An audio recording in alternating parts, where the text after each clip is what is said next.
भारतीय विदेश मंत्री एस जयशंकर संयुक्त राष्ट्र आमसभ को संबोधित कर रहे हैं। माना यह जा रहा है कि एस जयशंकर संयुक्त राष्ट्र में अपने संबोधन में कनाडा के आरोपों पर जवाब दे सकते हैं। इस पर सभी की निगाहें लगी हुई हैं। आपको यह भी बता दें कि कनाडा के प्रधानमंत्री जस्टिन ट्रूडो ने बीते दिनों कनाडा की संसद में दिए गए बयान पर आरोप लगाया था कि खालिस्तानी आतंकी हरदीप सिंह निज्जर की हत्या के पीछे भारत का हाथ है। सीधे आपको सुनवाते हैं कि क्या कह रहे हैं हमारे विदेश मंत्री। In regard to both, there is much that India has to share. Mr. President, the world is witnessing an exceptional period of turmoil. As it is, structural inequities and uneven development have imposed burdens on the global south. But stresses have been aggravated by the impact of the COVID-19 pandemic and the repercussions of ongoing conflicts, tensions, and disputes. As a result, socio-economic gains of recent years have been rolled back, resources for sustainable development are severely challenged, and many countries really struggle to make ends meet. Navigating the future appears even more daunting today. At this juncture, it was with a sense of exceptional responsibility that India took up the presidency of the G20. Our vision of one Earth, one family, one future sought to focus on the key concerns of the many, not just the narrow interests of a few. In the words of Prime Minister Narendra Modi, it was to bridge divides, dismantle barriers, and sow seeds of collaboration that nourish a world where unity prevails over discord and where shared destiny eclipses isolation. The New Delhi G20 Leaders' Declaration articulates our collective ability to do so. Excellencies, friends, at a time when East-West polarization is so sharp and the North-South divide so deep, the New Delhi Summit also affirms that diplomacy and dialogue are the only effective solutions. The international order is diverse, and we must cater for divergences, if not differences. The days when a few nations set the agenda and expected others to fall in line are over. As the United Nations itself symbolizes, finding common ground is an imperative. To listen to others and to respect their viewpoints, this is not weakness, it is the basics of cooperation. Only then can collective efforts on global issues be successful. Recognizing that growth and development must focus on the most vulnerable, we began the G20 presidency by convening the Voice of the Global South Summit. This enabled us to hear directly from 125 nations and place their concerns on the G20 agenda. As a consequence, issues which deserve global attention got a fair hearing. More than that, the deliberations produce outcomes that have great significance for the international community. Mr. President, it was also noteworthy that at India's initiative, the African Union was admitted as a permanent member of the G20. By doing so, we gave voice to an entire continent which has long been its due. This significant step in reform should inspire the United Nations, a much older organization, to also make the Security Council contemporary. Broad representation is, after all, a prerequisite for both effectiveness and credibility.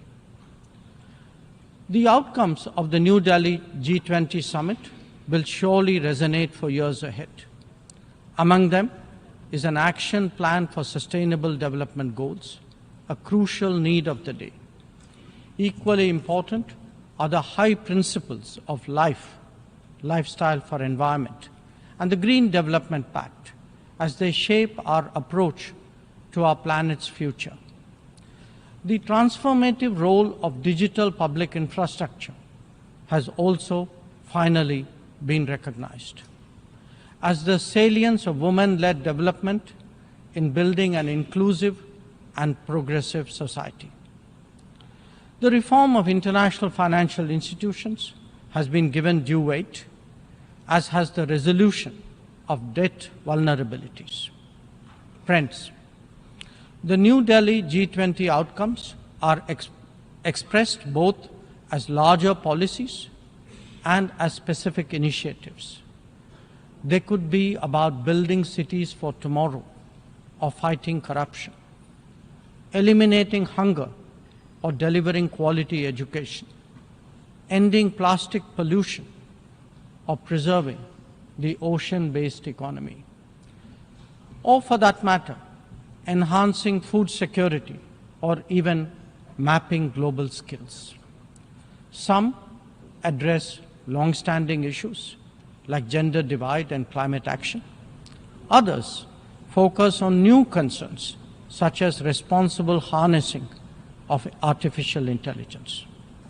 All in all, we have placed for the world's consideration a set of actionable propositions, constructive solutions, and new directions. Even as we encourage collective endeavors, India also seeks to promote cooperation with diverse partners. From the era of non-alignment, we have now evolved to that of Vishwa Mitra, a friend to the world. This is reflected in our ability and willingness to engage with a broad range of nations, and where necessary, harmonize interests. It is visible in the rapid growth of the Quad, a mechanism today so relevant to the Indo-Pacific. It is equally apparent in the expansion of the BRICS grouping of independent-minded nations, or in fact, the emergence of the I2U2 combination. Recently, we hosted the creation of the India, Middle East, Europe Economic Corridor, IMEC. The forging of the Global Biofuels Alliance was another notable development. This willingness to work in an open-minded manner on specific domains is now a defining characteristic of the emerging multipolar order. Mr. President, all nations pursue their national interests. We, in India, have never seen that as being in contradiction with global good. When we aspire to be a leading power, this is not for self-aggrandizement, but to take on greater responsibility and make more contributions. The goals we have set for ourselves will make us different from all those whose rise preceded ours. India demonstrated this during the COVID through the Vaccine Maitri initiative. Our endeavors, like the International Solar Alliance and the Coalition for Disaster Resilient Infrastructure, have gathered wide support. Our espousing of the International Year of Millets is enhancing global food security today.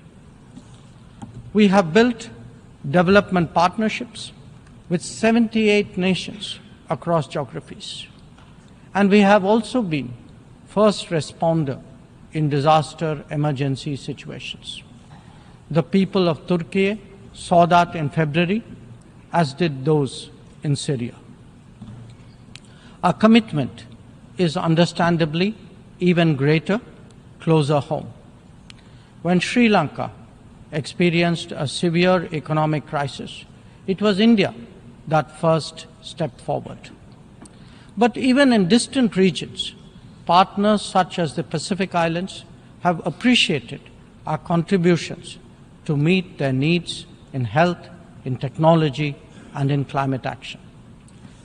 Mr. President, the most populous nation and the fifth largest economy in the world knows that its progress makes a real difference to the world.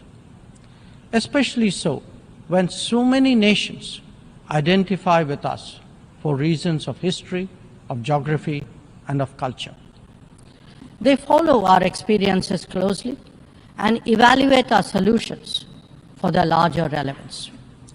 Last week, the United Nations assessed progress towards achieving SDGs.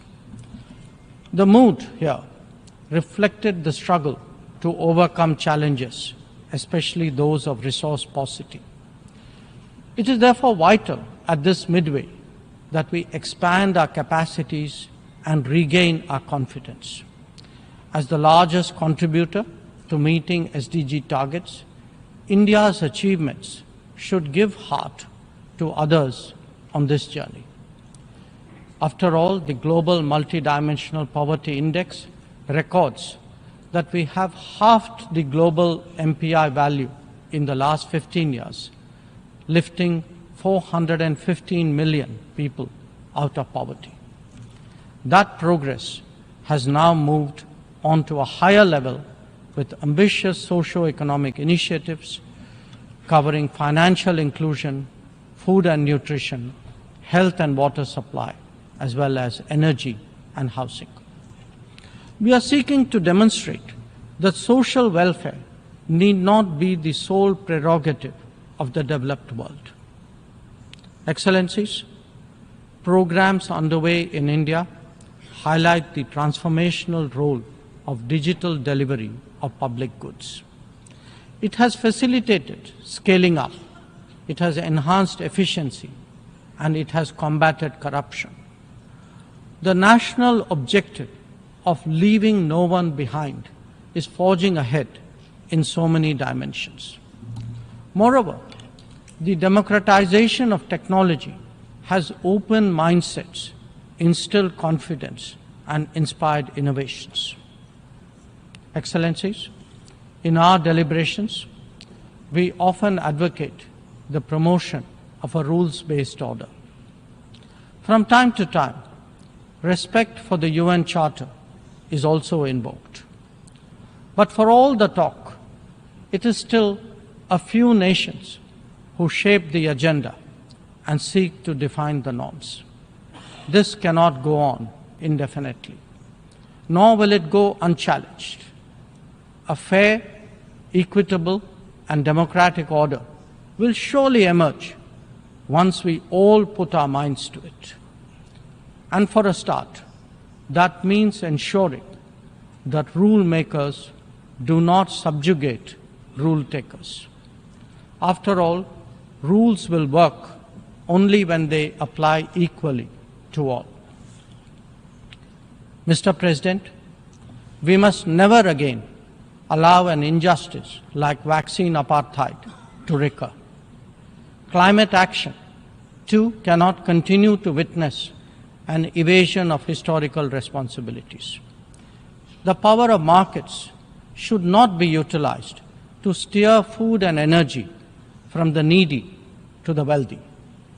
Nor must we countenance that political convenience determines responses to terrorism, extremism, and violence. Similarly, respect for territorial integrity and non-interference in internal affairs cannot be exercises in cherry-picking. When reality departs from the rhetoric, we must have the courage to call it out. Without genuine solidarity, there can never be real trust. This is very much the sentiment of the Global South.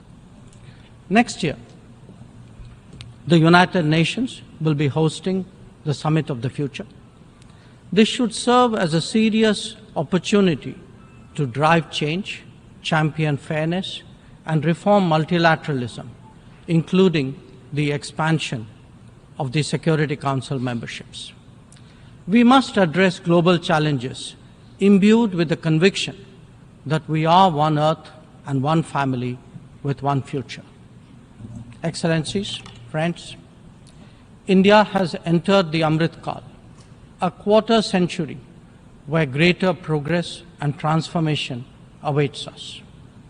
We are confident that our talent and creativity, now so visibly unleashed, will power us forward. The world saw a glimpse of what is to come when our Chandrayaan-3 landed on the moon. Today, our message to the world is in digitally enabled governance and delivery, in the widening ambit of amenities and services, in rapidly growing infrastructure, and in our energetic startup culture. It is visible too in vibrant cultural expressions, such as in the arts, yoga, wellness, and lifestyle. Our latest assertion is in a path-breaking legislation to reserve 1/3 of the seats for women in our legislatures. Mr. President, I speak for a society where ancient traditions of democracy have struck deep modern roots. As a result, our thinking, approaches, and actions are now more grounded and authentic. As a civilizational polity that embraces modernity, we bring both tradition and technology equally confidently to the table. It is this fusion that today defines India, that is Bharat. I thank you, Mr. President.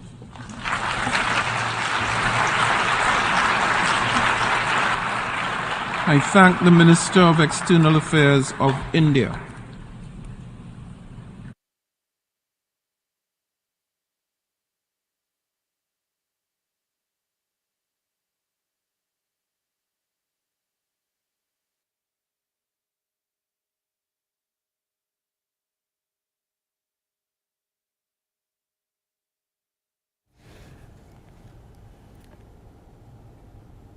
तरक्की कर रहा है और ख़ास तौर से corona के समय में जब बहुत ज़्यादा बुरे हालात थे, उस वक्त किस तरीके से भारत ने बढ़ चढ़कर पूरे विश्व की मदद करने की कोशिश की वैक्सीन के ज़रिए। तमाम बातें यहाँ पर रविशंकर प्रसाद जो कि हमारे विदेश मंत्री हैं उनकी तरफ से कही गई हैं। इसी के साथ हमारी इस खास पेशकश में बस इतना ही।